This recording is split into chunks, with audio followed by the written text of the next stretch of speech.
Welcome to St Martin in the Fields. Everybody here today has got something profound in common. Everybody here knows what it feels to experience tremendous pain. Everybody here knows what it feels like for other people to avoid you because they don't know what to say to you. You've probably done the most important thing already today by just having the courage to come here and sit down in that pew and say together for an hour, we're going to share some of that pain. Pain is isolating, and pain takes away all our capacity to hope.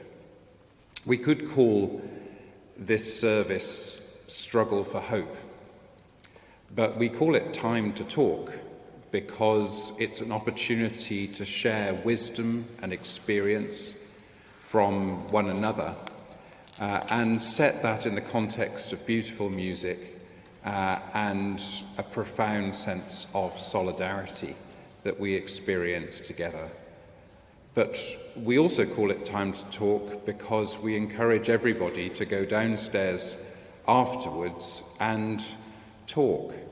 And I find the gatherings after this service the most significant gatherings that take place in this church in the course of a year, because you don't have to bother with the small talk. You don't have to say, well, the train's difficult from Stafford. You can just go straight in there and say, tell me your story, because everybody has got a story to tell that they don't really want to share, but they do really, really want to share. So what happens downstairs is as much a part of today as what happens upstairs. If you haven't been to St Martin's before, then go out the door you came in, go down the glass elevator, which we call the pavilion, or down the steps beside it, and then there will be people to show you to the hall where there'll be refreshments and a chance for conversation. We've been doing these services for, I think, 6 or 7 years now. They've become a very important part of many people's lives. They've become an important part of my life. We want to go on doing these services because they obviously mean so much to so many of us. If you'd like to help us do that, there'll be an opportunity to make a donation as you leave. We take cash for the old-fashioned. We swipe things these days for the more contemporary-minded. There are different ways to give. But we'd appreciate any opportunity you have to help us hold these occasions in the future. You are so welcome here. You're amongst friends. You are not alone.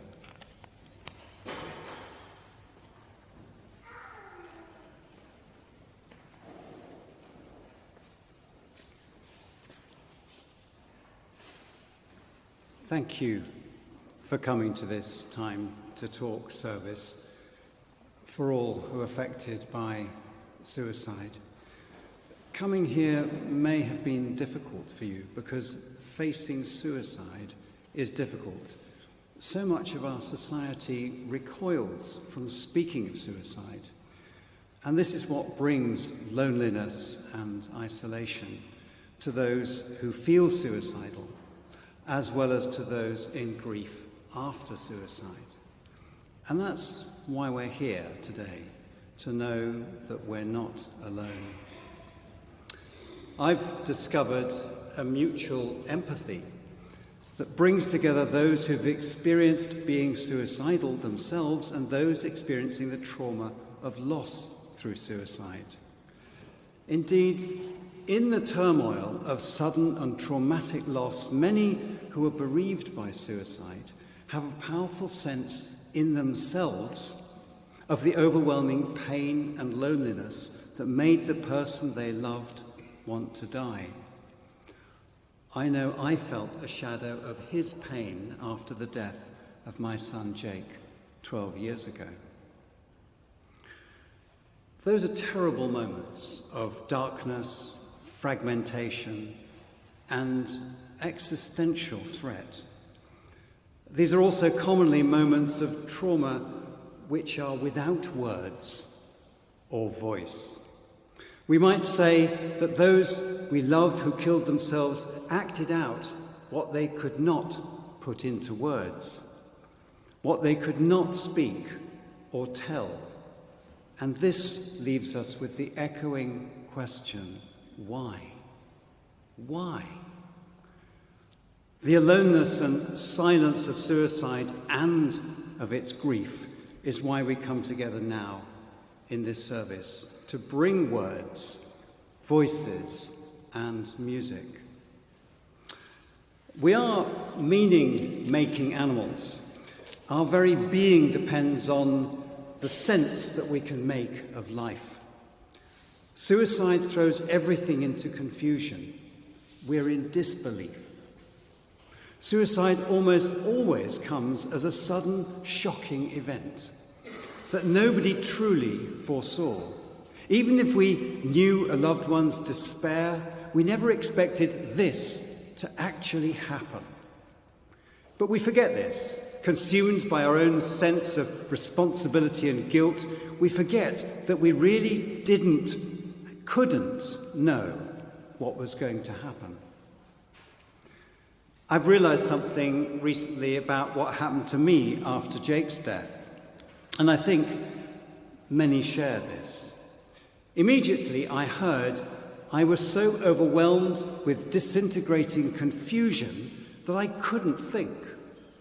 But very quickly, I grasped for sense with a story of what happened that made and placed me at the controlling centre. Of the many spinning wheels that aligned to produce this tragic death, I homed in on the bit that shouted, I should have done something. The many if-onlys followed, and the searing guilt. Guilt is the way that I cope with intolerable, suffocating powerlessness, as we try to take control over what is utterly beyond us, something that cannot unhappen, but cannot be accepted. It can be calming to blame oneself. Neuroscientists even tell us we can be addicted to the feeling of guilt. But then, beyond the almost unscalable mountain of my parental responsibility lay the field of others' fault, the various failures of attention and care. Self-blame and the blame of others and the struggle against meaninglessness are processes of grief after suicide. In my journey with grief, I've been helped by listening to the stories of others, hearing things that enable my own sense-making. And through compassion for others, I've come to blame myself less. Suicide brings a double grief. Grief for the person who is gone, but also grief for the manner of that death. This second grief, suicide, can be so overpowering that it crowds out the quiet sadness of loss, maybe for many years. Last Monday, I was at a wedding of one of Jake's best friends. I was touched to be invited. In a way, I was representing him. I felt Jake's presence and his absence in my body. I knew that whatever he had done in his life and wherever he had travelled, he would have been there at that exact time at that wedding. As Jake came up in the speeches and I witnessed the enduring impact he has on young lives 12 years on, I felt the sadness of his absence, but something else too. The tears that came to me were for him, the wonderful person that he was, and not about his suicide. I could feel how he was loved and continued to matter deeply to his friends. My journey of grief after suicide began with the bewilderment of death beyond the reach of love. At that wedding, and more often now, I feel love beyond that death. The structure of this service follows our journeys after loss, through the high-sided valley of grief and pain, and towards something found. What I have found is my son in my heart, less shaped by his suicide.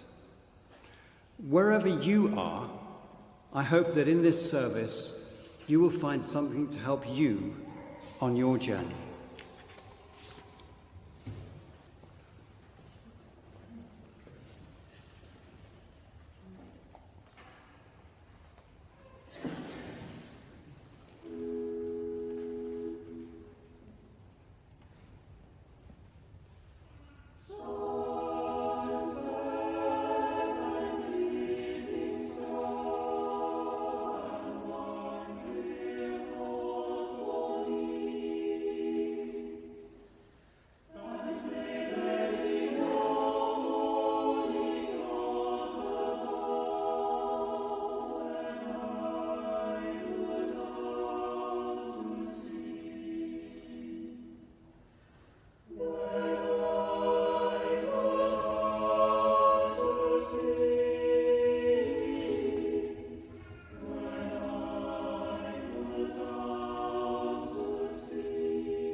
Hello, my name is Alexis Watkins, and today I'm going to tell my story. When I was 13, to begin with, I was in control of my life, when out of the blue, I began to feel down, hopeless, and as if I'd lost control. I began to feel alone, anxious, sad, and in despair all of the time. This was the beginning of my depression. I began to cut myself daily, and I kept it away from all of my friends. Slowly my health declined, and I stopped going to school, stopped eating properly, and only found the energy to go out to parties in some evenings. In 2010, I tried to take my life and ended up in intensive care for 3 days, and I nearly died. I thought that would be the end, and truthfully, I wanted it to be. I felt so down, and I thought that nothing and no one would and could ever help me. In fear of being taken away from my family, I lied to everyone, and I said it was a mistake and I wanted to test my body. My daily life was affected by my misery, but truthfully, I didn't know what it was. I think it's important that people understand I just wanted my depression and those feelings to end. I did not think of the repercussions. I solely thought that I could not hack the mental pain that I was in, and I did not see any other way of it stopping. The feeling of being unable to do anything and feel joy, when nothing feels possible and everything feels so difficult that you cannot move because you're consumed with pain. The physical pain of depression, where you can't get out of bed, you can't work, cannot speak or do anything, and you feel that you are annoying everyone. I felt that nothing was right and that nothing could change that. I began to speak to my friends as they found out what had happened, and not many of them understood. The ones that did understand had suffered from anxiety and been down themselves, but being completely honest, I myself did not understand what mental illness was, and I had no idea of what the symptoms were, how to get support, nor to speak to anyone about the feelings I was having. I started to see the child and adolescent mental health services, who explained to me that it is okay to not be okay. Although a lot of my friends and family were trying to help, some were saying to cheer up, pull yourself together, and to stop feeling the way that I am. This, by the way, is the worst thing to say to anyone who is going through a bad time. In the summer of my first year of university, I attempted to take my life again, to the point where I ended up in intensive care for 4 to 5 days. I nearly died, but I did not, and instead I was admitted into hospital as an inpatient. People often think of this as a negative thing, but for me it was positive. I learned coping strategies, how to deal with my mental health, and learned how to look after myself and my mental and physical well-being. If I had not done this, then I would not be able to help myself and stride to where I am now. I have a lot of friends, some who are more understanding than others, but they've all listened. And if they did not have the understanding of mental health, that has now changed. And if they were to judge me for my experiences, then they're not worth my time. Being honest, I still struggle to this day with suicidal feelings and unwanted, intrusive imagery, which I truly wish that I did not have. No one wants to live with depression, anxiety, psychosis, addiction, but they are merely part of daily life, which many are ignorant towards until it affects them or someone they know and love. I have tried to take my life over 30 times, over many years, and truthfully, I only wanted my mental pain to end, but for no one else to be upset about what I had done. If it was not for accessing mental health services through the NHS enlisting place, I would not be stood here with you all today. I have lost loved ones to suicide, and this is why I'm here to share my story. I nearly lost myself, and the world nearly lost me. I now work in mental health, specifically suicide bereavement, and I am what is referred to as the wounded healer. I am able to use my negative experiences to help others, and honestly, I wish I could click my fingers and take the pain away from my clients, but mostly that I could click my fingers to help those who live with suicidal feelings. I stand here today as a person who will always live with schizoaffective disorder, but also someone who will live a full life with overwhelming negative feelings. Despite this, with the correct support, I am able to live a full life and I am able to help others who live with awful feelings that I've told you about today. Please support your friends, your family, and take note of how you feel. If you are concerned about anyone, create a safe space, ask them twice how they are, and ensure that they reach out to mental health services if they are struggling. To conclude, please think of my story as an empowerment for anyone who you know is struggling. Everyone will have their ups and downs, and that is completely normal. The same as we have physical health, we have mental health, and it is important to remember that suicidal feelings can affect anyone. So please support each other and reach out if you or someone you know needs help. Thank you.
A year ago today, I was busy in the kitchen, preparing for a family visit. It was the first since we'd moved into our new house. And as I buzzed around, humming to myself, drinking my morning coffee, I had no idea that by tea time, my world would be shattered. My 17-year-old son, Leo, took his life at just before 2 p.m. on the 3rd of September 2021, making today the first anniversary of his death. On that terrible day, I lost a son. My other children lost a brother, my husband a stepson, and Leo was also a grandchild, a godchild, a cousin, a nephew, a pupil, a teammate, a friend. The waves caused by his suicide fanned outward like a tsunami in the days that followed the news, encompassing not only those who knew him, but also those professionals who, in various ways, had to deal with the aftermath. Even our cat and dog were left confused.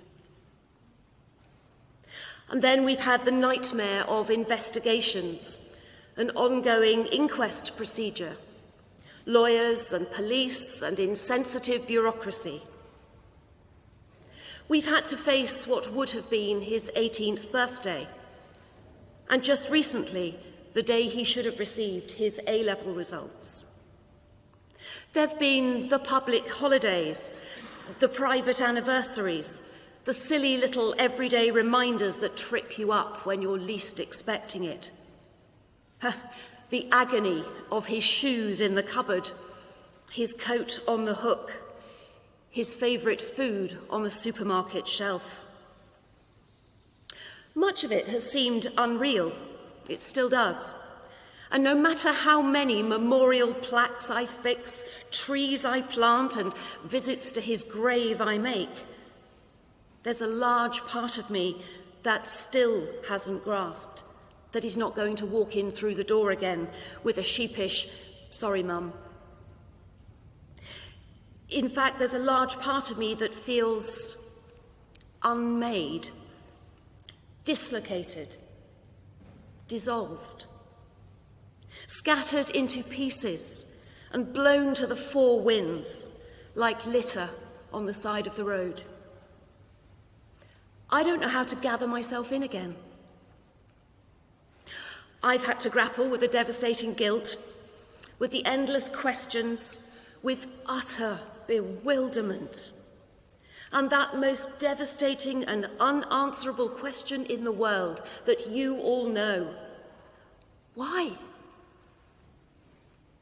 There's been horror, anger, fear, and a sense of loss that at times I've only been able to express in screams or the wordless sounds of deep, deep keening. The earth has seemed out of kilter, and I've lived outside of time. Future doors have been slammed shut, present moments are altered profoundly, and even my sense of the past and what was true and reliable and real, even that has been rocked to the core. The pain has been physical, emotional, mental, spiritual. I'm not really sure how I've survived the past 12 months. In fact, there are times when I didn't think that I would, and times when I didn't think that I should. But here I am. Here I am, knowing that I'm not alone. And that seems to me both utterly tragic and strangely comforting, that there are others, people like you, who are walking a similar path. There's no doubt that the unfailing support of my husband, the love of my family and my friends, the forbearance of my colleagues, and the kindness of complete strangers has helped me to hold on. It seems to me that in this worst of human experiences, that whilst we may feel utterly powerless, we can hold a light for one another when the way ahead seems so dark. And I hope we can hold a light too for those who are in such a lost place that they themselves feel that they can't stay. When you lose someone to suicide, all their potential seems to disappear. At least that's how I saw it at first. But now I sense that I have inherited Leo's life, his potential, his character, his gentle soul. And I will guard it and cherish it. And I will carry him within me, as I did when I carried him before he was born. And I will look for his reflection in the faces of those I meet. And I will love them as I have loved him. 3 days after his death, I wrote a blessing for Leo, my gentle boy, who loved the golden evening and the stars in the night sky. My words have been put to music by Ali Willis and published by Encore Music. And that music and those words are going to be sung for the first time in public now by Andrew and the St. Martin's Voices. And I offer it as a blessing for you, and especially for those whose lives you carry in your heart.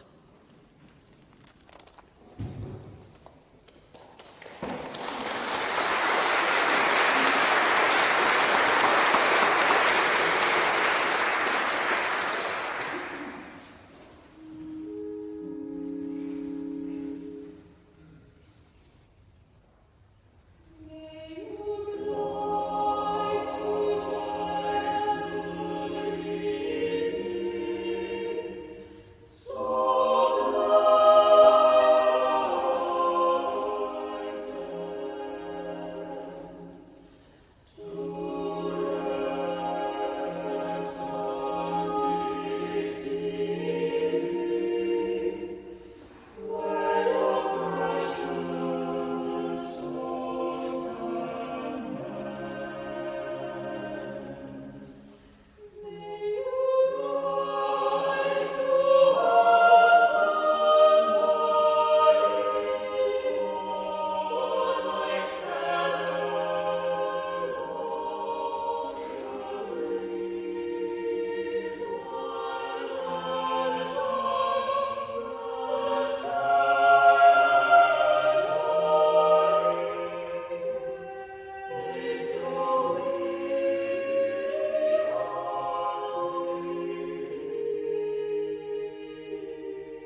we see fragility, possibility, the shadow of what is half known, half understood, still more.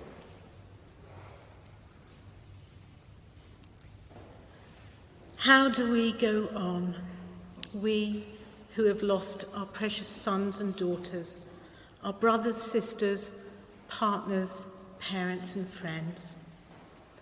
When my darling son died, I felt the years ahead would be like wasteland, stretching before me until we could be reunited. Oliver, Ollie to all his friends, died on the 14th of February 2017, 2 days before his 23rd birthday. He left behind his devastated family, me, my husband Chris, and our older son Samuel, as well as a small but loving wider family and more friends than for a lifetime. He was a beautiful, bright star.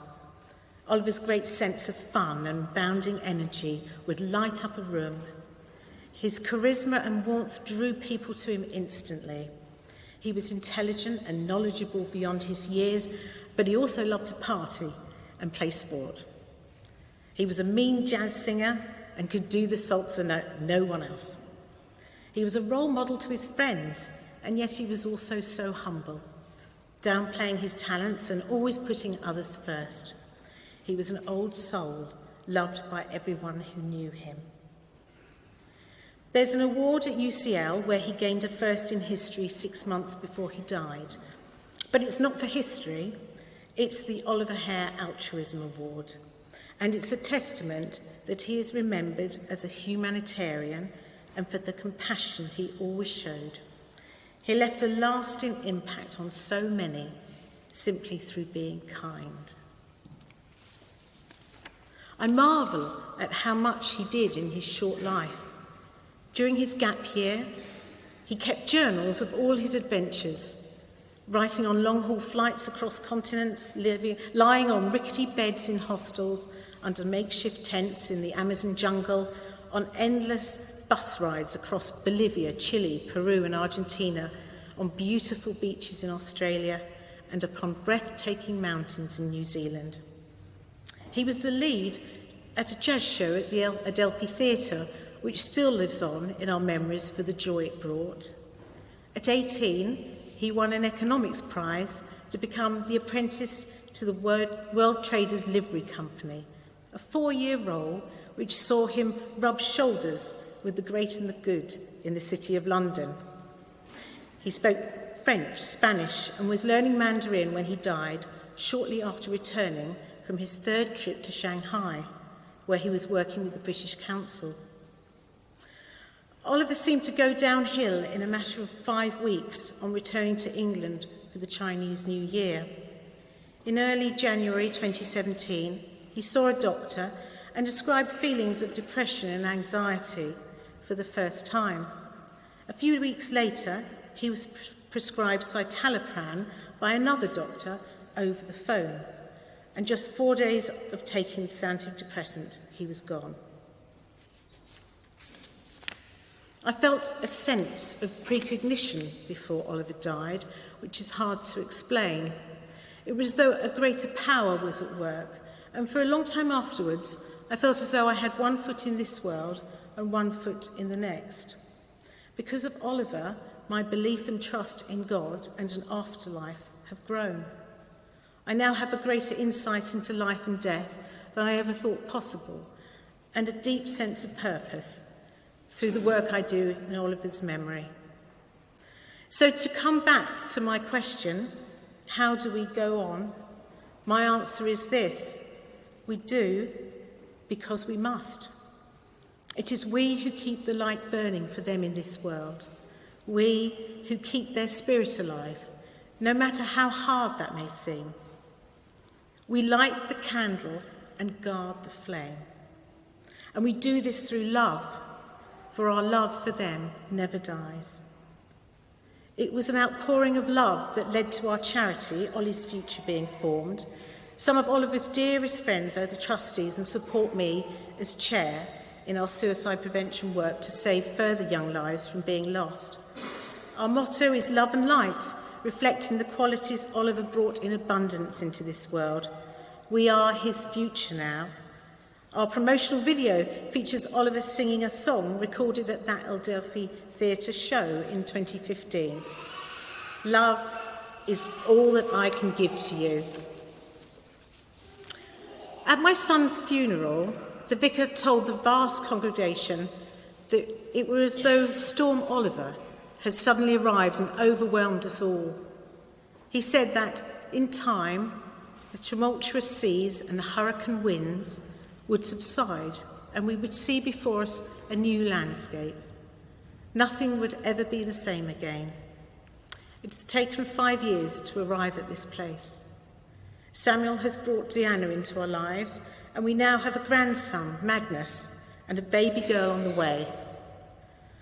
The piece of music you're going to hear next is called Sea of Solitude, and it's the 5th movement of a Symphonia composed by Jonathan Brigg, dedicated to Oliver.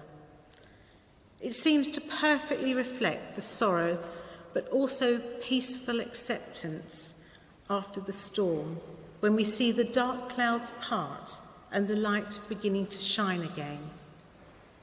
I am truly blessed to have been given the gift of being Oliver's mum, despite his short life. I thank God for the time Oliver was with us. He taught me and so many others such a lot, and he continues to inspire us to do good. Thank you.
Lessons for One Who's Taken Their Own Life by David White.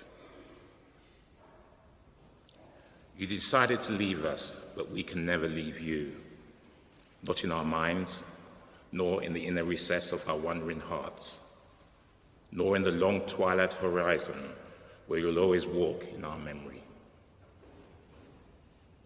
Above on the mountain, the lark will rise with the summer grass.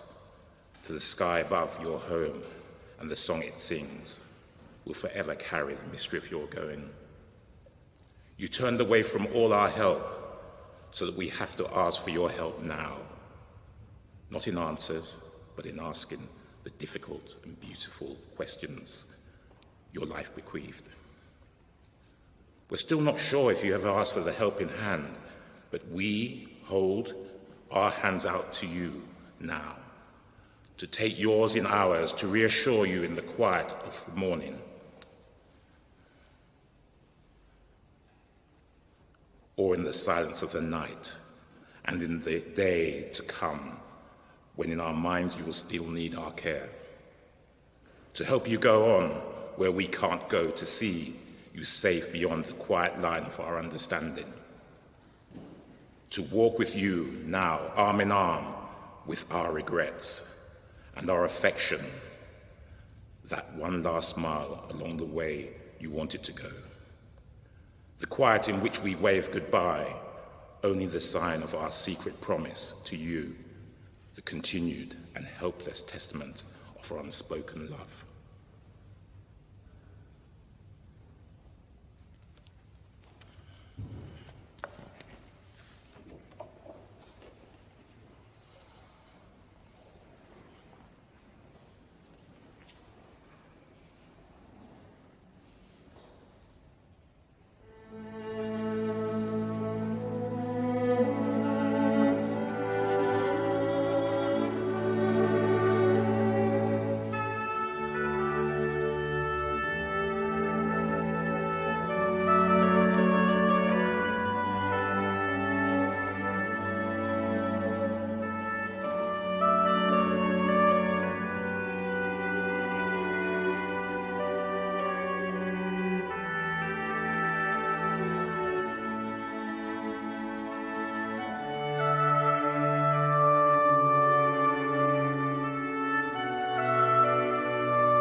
Suicide is the biggest taboo in our culture because death is the stripping away of everything that matters, the loss of breath, of our body, of relationship, of consciousness, of memory, hope, identity, capacity, strength, life, love. To die at your own hand is all of these things, but with some added pain. It's a fearful statement of the utter loss of confidence in life and in love. And to those around you, even though almost never intended that way, it can be experienced as a profound and unanswerable form of rejection. Death poses the most disturbing question of all, and that's this. Is life, is this energy and activity and awareness and thought, is all this the most real thing? Or is there something deep down beneath it all that's truer, more permanent, more eternal than life, something called nothing? It's the most troubling question, because if nothing is more real than this something, then everything around us is no more than a kind of long-term illusion, a perpetual mirage which is here today and perhaps tomorrow, but gone the next day, never to return. It does your head in. It makes you wonder if the reason people keep busy is to avoid ever thinking something like that. It makes you wonder what would become of any of us if we allowed ourselves to sit and think like that for a long time. And it's this question that makes people create buildings like this and attend events like this. And the strange thing is, tucked away in a relatively obscure book in an unfindable section of the Old Testament, lies an answer, a challenging answer. Towards the end of the Song of Songs are the 5 words that address our deepest question. Love is strong as death. Or some say, love is stronger than death. When all things are said and done, and death has done everything it can do, there's still love. Fragile, maybe, battered certainly, but abiding nonetheless. Life is more than nothing. The central moment in the Christian faith is when a man went to die, a man who was utterly isolated, deserted and betrayed by his friends, apparently abandoned by God. Practically no one was there besides people mocking him. He went to show that love is stronger than death. The truth is, we gathered here today are in different places about how we hear those words. Some of us are feeling very painfully that love is not stronger than death, because this death, this terrible death, seems to have obliterated everything. Some of us are in a slightly different place, a place that has days of hope as well as days of despair, a place that says tentatively, love is strong as death. The two are in a tussle that feels like it'll go on a long time. But others again are in a third place, inspired perhaps by the death of the abandoned one, or perhaps inspired in other ways, but nonetheless ready to say through tears and struggle that however bleak suicide can be, however isolated, sad, forsaken and neglected a death can be, however much a person taking their own life can seem to nullify life and relationship and hope and everything, at the end of time, love is stronger than death. It's just 5 words. Love is stronger than death. Today isn't about judgment. It's not about saying you've got to be in one of those 3 places. It's about the solidarity of us all standing together, whatever death has done to our sense of love or our ability to love. It's about putting a gentle embrace around this whole gathering and finding something true together we couldn't find alone. Love is strong as death. Some feel able to say stronger. Some can't say that. Some can say that some days, but not others. The motivation of those who organise around the prevention of suicide is to create a space where those most profound feelings can be let out and shared and heard. This is the inspiration for people who work in mental health support, for those who create opportunities for people who feel they have nowhere to turn and life is hopeless. Love is strong as death. Maybe we can say stronger. It's the conviction underlying this service. It's a mission statement for life.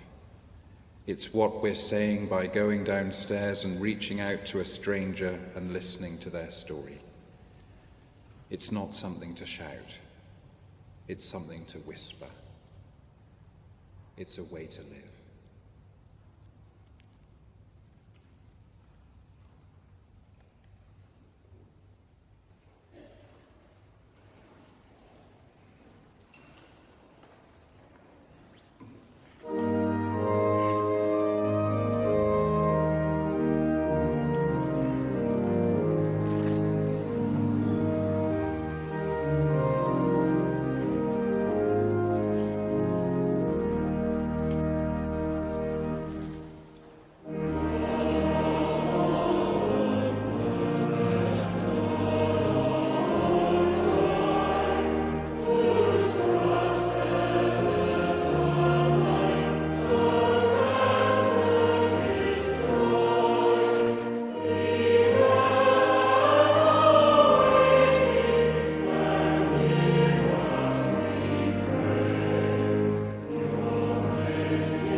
I just want to say a few thanks on behalf of those of us who've worked to put together this service.